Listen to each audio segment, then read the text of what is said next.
ஆதியாகமம் 35ஆம் அதிகாரம். தேவன் யாக்கோபை நோக்கி, நீ எழுந்து பெத்தேலுக்கு போய் அங்கே குடியிருந்து நீ உன் சகோதரனாகிய ஏசாவின் முகத்திற்கு விலகி ஓடி போகிற போது உனக்கு தரிசனமான தேவனுக்கு அங்கே ஒரு பலிபீடத்தை உண்டாக்கு என்றார். அப்பொழுது யாக்கோபு தன் வீட்டாரையும் தன்னுடைய கூட இருந்த மற்ற அனைவரையும் நோக்கி, உங்களிடத்தில் இருக்கிற அந்நிய தெய்வங்களை விலக்கி போட்டு உங்களை சுத்தம் பண்ணிக்கொண்டு உங்கள் வஸ்திரங்களை மாற்றுங்கள். நாம் எழுந்து பெத்தேலுக்கு போவோம் வாருங்கள். எனக்கு ஆபத்து நேரிட்ட நாளில் என் விண்ணப்பத்துக்கு உத்தரவு அருளி செய்து நான் நடந்த வழியிலே என்னோட கூட இருந்த தேவனுக்கு அங்கே ஒரு பலிபீடத்தை உண்டாக்குவேன் என்றான். அப்பொழுது அவர்கள் தங்கள் கையில் இருந்த எல்லா அந்நிய தெய்வங்களையும் தங்கள் காதணிகளையும் யாக்கோபிடத்தில் கொடுத்தார்கள்.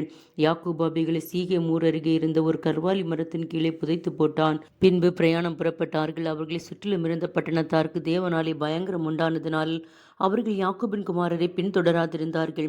யாக்கோபும் அவனுடைய கூட இருந்த எல்லா ஜனங்களும் கானான் தேசத்தில் உள்ள பெத்தேல் என்னும் லூசுக்கு வந்தார்கள். அங்கே அவன் ஒரு பலிபீடத்தை கட்டி தன் சகோதரனுடைய முகத்துக்கு தப்பி ஓடின போது அங்கே தனக்கு தேவன் தரிசனமானபடியால் அந்த ஸ்தலத்திற்கு ஏல் பெத்தேல் என்று பெயரிட்டான்.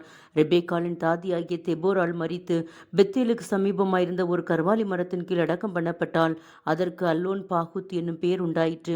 யாக்கோபு பதான் அராமில் இருந்து வந்த பின்பு தேவன் அவனுக்கு மறுபடியும் தரிசனமாகி அவனை ஆசீர்வதித்து, இப்பொழுது உன் பேர் யாக்கோபு, இனி உன் பேர் யாக்கோபு எனப்படாமல் இஸ்ரவேல் என்று உனக்கு பேர் வழங்கும் என்று சொல்லி அவனுக்கு இஸ்ரவேல் என்று பெயரிட்டான். பின்னும் தேவன் அவனை நோக்கி, நான் சர்வ வல்லமையுள்ள தேவன், நீ பலுகி பெருகுவாயாக. ஒரு ஜாதியும் பற்பல ஜாதிகளின் கூட்டங்களும் முன்னிலிருந்து உண்டாகும். ராஜாக்களும் உன் சந்ததியில் பிறப்பார்கள்.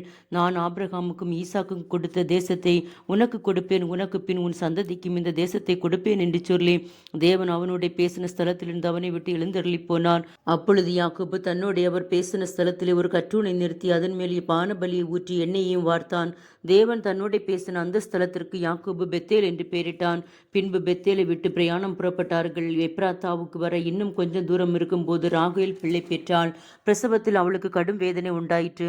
பிரசவிக்கும் போது அவளுக்கு கடும் வேதனையாயிருக்கையில் மருத்துவச்சி அவளை பார்த்து, பயப்படாதே, இந்த முறையும் புத்திரனை பெறுவாய் என்றாள். மரண காலத்தில் அவள் ஆத்துமா பிரியும் போது அவள் அவனுக்கு பெனானி என்று பெயரிட்டாள். அவள் தகப்பனோ அவனுக்கு பென்யமீன் என்று பெயரிட்டான். ராகேல் மரித்து பெத்லெகேம் என்னும் எப்ராத்தா ஊருக்கு போகிற வழியிலே அடக்கம் பண்ணப்பட்டாள். அவள் கல்லறையின் மேல் யாக்கோபு ஒரு தூணை நிறுத்தினான். அதுவே இந்நாள் வரைக்கும் இருக்கிற ராகேலுடைய கல்லறையின் தூண். இஸ்ரவேல் பிரயாணம் பண்ணி ஏதேர் என்கிற கோபுரத்திற்கு அப்புறத்தில் கூடாரம் போட்டான். இஸ்ரவேல் அந்த தேசத்தில் தங்க குடியிருக்கும் போது ரூபன் போய் தன் தகப்பனுடைய மறுமனையாட்டியாகிய பில்காலோடை சயனித்தான். அதை இஸ்ரவேல் கேள்விப்பட்டான். யாக்கோபின் குமாரர் 12 பேர். யாக்கோபின் மூத்த மகனாகிய ரூபன், சிமியோன், லேவி, யூதா, இசக்கார், செபிலோன் என்பவர்கள் லேயாள் பெற்ற குமாரர். யோசேப்பு, பென்யமீன் என்பவர்கள் ராகேல் பெற்ற குமாரர்.